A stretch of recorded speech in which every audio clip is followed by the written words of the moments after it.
Hello دوستوں، آج سے ہم ایک نئی سیریز شروع کر رہے ہیں۔ اس میں اسلامیت کے امپورٹنٹ MCQs وغیرہ جو کہ بیسک کلاسز سے لیے جاتے ہیں اس کے بارے میں ہم لوگ ڈسکس کریں گے۔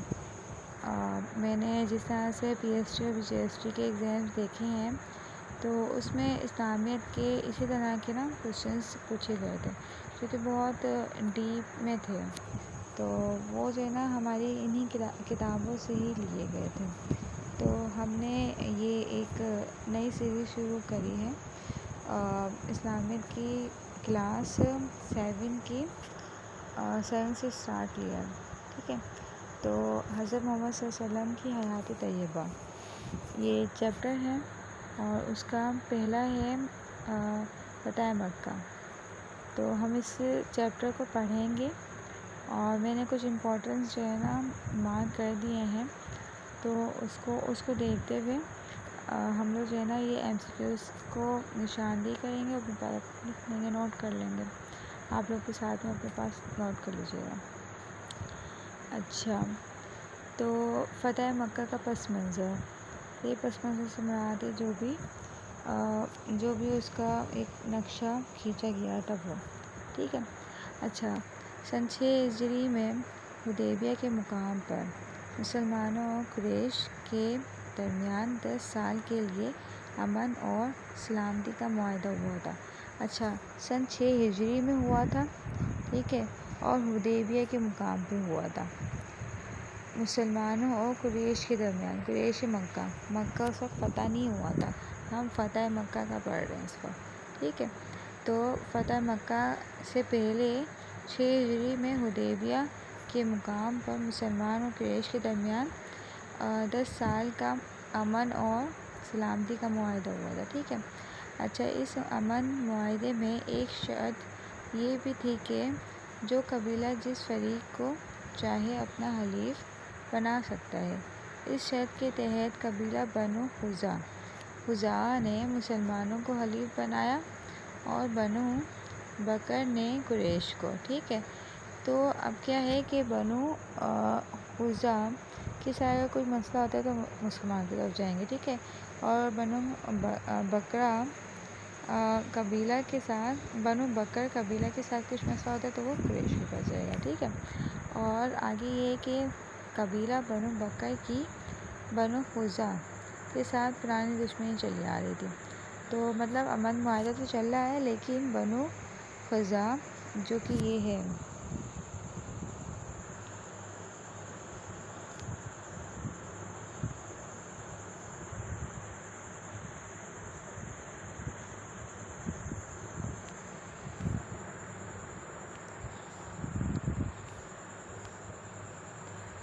یہ جو بنو خزاعہ ہیں، صحیح ہے، بنو خزاعہ اور بنو بکر، ٹھیک ہے۔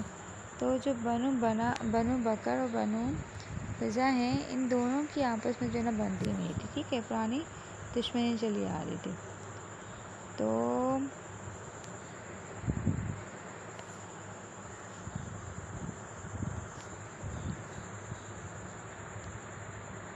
چلی آ رہی تھی جس کی وجہ سے انہوں نے بنو خزاعہ والوں پر اچانک حملہ کر دیا، ٹھیک ہے۔ تو کس پہ حملہ کیا تھا؟ بنو خزاعہ والوں پر حملہ کیا تھا انہوں نے۔ تو اب ہمیں یہ چیز جو ہے یاد رکھنی ہے کیونکہ جو ہے یہ MCQs میں پوچھی جاتی ہیں۔ اچھا، بنو خزاعہ والوں نے کعبہ میں جا کر پناہ لی، ٹھیک ہے، تاکہ وہ بچ جائیں، لیکن بنو بکر والوں نے کعبہ کی حرمت کو پامال کرتے ہوئے ان کے بہت سے لوگوں کو جان سے مار ڈالا۔ تو انہوں نے کیا کرا، بنو خزاعہ والوں کو جو ہے بنو بکر والوں نے بنو بکر والوں کو کعبہ میں جا کے جو ہے جان سے مار ڈالا تھا، ٹھیک ہے۔ اچھا، یہ دونوں جو ہیں وہ مسلمان قبیلے نہیں ہیں، ٹھیک ہے۔ اچھا، ان کا یہ حملہ صلح حدیبیہ کی کھلی خلاف ورزی تھی۔ اچھا، سن ہجری 2 میں جو حدیبیہ کے مقام پر جو مسلمانوں قریش کے درمیان جو وہ ہوا تھا، صلح کا معاہدہ ہوا تھا، یہ اس کو صلح حدیبیہ کہی جاتی ہے، ٹھیک ہے۔ اچھا، صلح حدیبیہ کی کھلی خلاف ورزی تھی جو کسی بھی طرح قابل برداشت نہیں تھی۔ بنو خزاعہ والوں نے معاہدے کے مطابق، ان کا معاہدہ تھا بنو خزاعہ والوں پہ، بنو خزاعہ والوں پہ جو ہے نا حملہ ہوا تھا نا، تو بنو خزاعہ والوں نے معاہدے کے مطابق حضور صلی اللہ علیہ وسلم کی خدمت میں حاضر ہو کر مدد کی درخواست کی۔ اس وجہ سے آپ صلی اللہ علیہ وسلم نے فوراً ایک قاصد بھیج کر قریش کے سامنے حضرت ذیل شرائط رکھی۔ ابھی 3 شرائطیں حضرت محمد صلی اللہ علیہ وسلم نے قریش کے سامنے رکھی تھی، کیونکہ مسلمانوں اور قریش کے درمیان یہ معاہدہ ہوا تھا، ٹھیک ہے۔ اب بنو خزاعہ کے مقتولین کو خون، پہلا کیا تھا کہ بنو خزاعہ کے مقتولین کو خون بہا دیا جائے، ٹھیک ہے۔ نمبر 2 کیا ہے، قریش مکہ بنو بکر والوں کی حمایت سے دستبردار ہو جائے، یا نمبر 3 کیا ہے، صلح حدیبیہ ہی ختم کر دی جائے۔ تو قریش مکہ نے غرور میں آ کر تیسری شرط کو قبول کرتے ہوئے صلح حدیبیہ کو توڑ دیا۔ قریش کی اس غداری نے آپ صلی اللہ علیہ وسلم کے لیے ان پر حملے کرنے کے لیے مجبور کر دیا، صحیح ہے۔ تو اب جو ہے نا جنگ واجب ہو گئی ہے، مکہ کی طرف پیش قدمی کی۔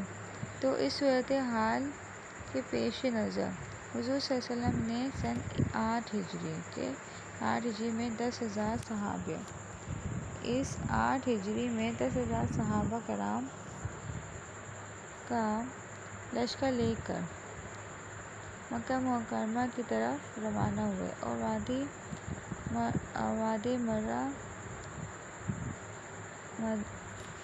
مرہ زیران میں نزول فرمائی، ٹھیک ہے۔ وادی مرہ زیران میں انہوں نے جو ہے نا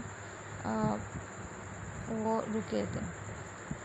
حضور صلی اللہ علیہ وسلم نے اپنے لشکر کو 4 حصوں میں تقسیم کر دیا اور ہر حصے کا سپہ سالار علیحدہ مقرر کر دیا۔ پھر انہوں نے 1 2 3 4 جو ہے نا انہوں نے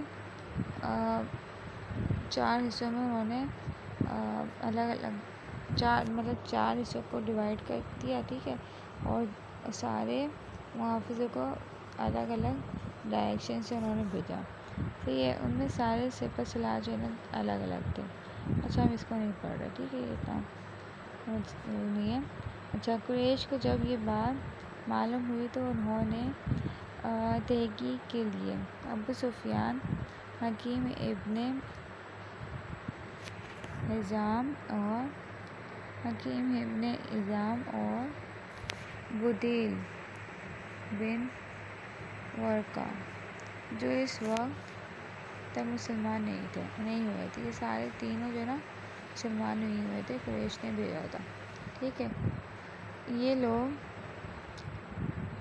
یہ لوگ دریافت کرتے ہوئے وادی مرہ زیران پہنچے، جو مکہ معظمہ سے 16 میل کے فاصلے پر ہے۔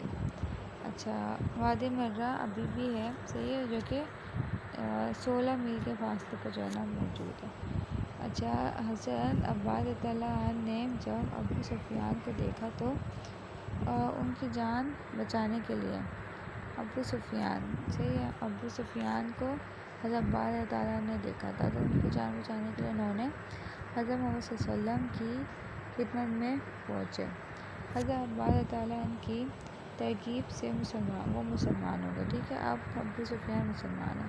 آپ صلی اللہ علیہ وسلم نے اس موقع پر ایک ایسی جنگی حکمت اپنائی جس سے جانوں کی ضیاع نہ ہو۔ لشکر نے جس میدان میں پڑاؤ ڈالا تھا، آپ صلی اللہ علیہ وسلم نے ان کو حکم دیا کہ ہر خیمے کے پاس آگ روشن کی جائے تاکہ لشکر بہت زیادہ دکھائی دے اور قریش مکہ مقابلے سے خوفزدہ ہو جائے۔ اس طرح نبی کریم صلی اللہ علیہ وسلم نے لشکر کو مکہ میں چاروں اطراف سے داخل ہونے کا حکم دیا، جس سے قریش مکہ اور زیادہ خوفزدہ ہو گئے، ٹھیک ہے۔ اس موقع پر آپ صلی اللہ علیہ وسلم نے اعلان کیا کہ جو حضرت ابو سفیان کے گھر میں پناہ لے گا اسے معاف کر دیا جائے گا، جو اپنے گھر کا دروازہ بند کر دیا جائے گا اسے بھی چھوڑ دیا جائے گا، اور جو کعبہ میں پناہ لے گا اسے بھی معاف کر دیا جائے گا۔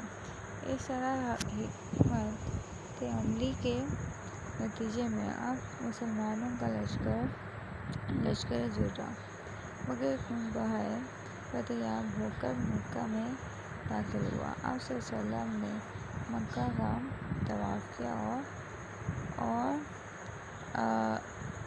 حجر اسود کو بوسہ دیا اور اپنی کمان میں کعبہ میں رکھے ہوئے تمام بتوں کو گرا ڈالا، اور ساتھ میں یہ الفاظ بھی جاری رہے: حق آ گیا اور باطل نابود ہو گیا، بے شک باطل نابود ہونے والا ہے۔ صحیح ہے۔ اچھا، یہ تو پس منظر تھا۔ اب فتح مکہ میں کیا ہوا؟ حضور صلی اللہ علیہ وسلم نے نظر اٹھا کے دیکھا تو قریش مکہ سامنے کھڑے تھے۔ آپ صلی اللہ علیہ وسلم ان کی طرف متوجہ ہوئے اور فرمایا: قریش کے لوگوں، تمہارا کیا خیال ہے؟ میں تمہارے ساتھ کیا سلوک کرنے جا رہا ہوں؟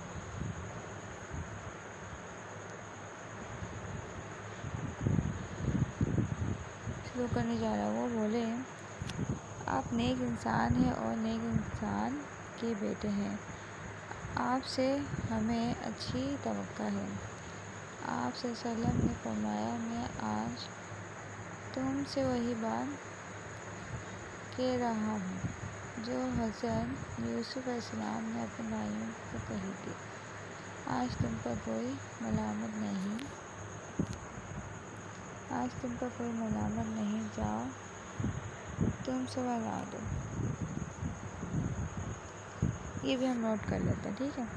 اچھا، رحمت العالمین کی یہ ارشاد دلی اور کریمانہ سلوک دیکھ کر قریش مکہ مسلمان ہو گئے۔ اس طرح بغیر خون بہائے نہ صرف مکہ فتح کیا بلکہ مکہ کے رہنے والے لوگوں کے دل بھی فتح ہو گئے، اور یہ دنیا کی تاریخ میں ایک بے مثل فتح ہے۔ صحیح ہے۔ یہ دنیا کی تاریخ میں ایک بے مثل فتح ہے، ٹھیک ہے۔ ہمیں اس سبق سے یہ پیغام ملا کہ دشمن یا مخالف سے انتقام لینا بہتر نہیں، بلکہ دشمن کو معاف کر دینا بہتر ہے اور پسندیدہ بات ہے۔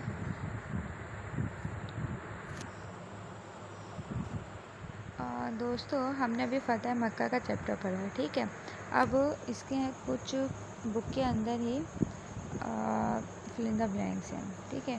تو اب ہم اسے مارک کر لیتے ہیں۔ پہلی کیا ہے؟ حضور صلی اللہ علیہ وسلم نے سن ہجری میں 10,000 صحابہ کرام کا لشکر لے کر مکہ کی طرف روانہ ہوا۔ سن کون سی ہجری تھی؟ سن 8 ہجری میں، ٹھیک ہے۔ تو یہاں پہ میں نے 8 لکھ دیا۔ آج تم پر کوئی ملامت نہیں، جاؤ تم آزاد ہو۔ حضرت محمد صلی اللہ علیہ وسلم نے کہا تھا نا یہاں پر یہ آج تم پر کوئی ملامت نہیں، جاؤ تم آزاد ہو۔ یہ کیا کہا تھا؟ حضرت یوسف علیہ السلام کے الفاظ، ٹھیک ہے۔ جو بھی دیش کے گھر میں پناہ لے گا اسے معاف کر دیا جائے گا۔ کس کے گھر میں سب پناہ لی تھی انہوں نے؟ سب نے حضرت ابو سفیان کے گھر میں پناہ لی تھی نا۔ یہ جو بھی ابو سفیان کے گھر میں پناہ لے گا اسے معاف کر دیا جائے گا، یہ بھی بولا ہے۔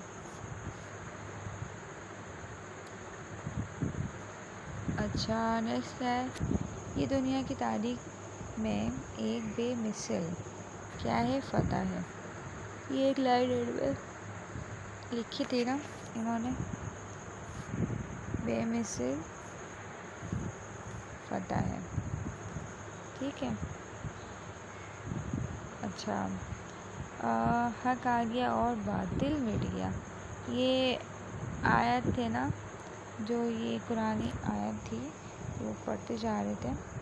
یہ بنی اسرائیل کی آیت ہے، ٹھیک ہے، 81۔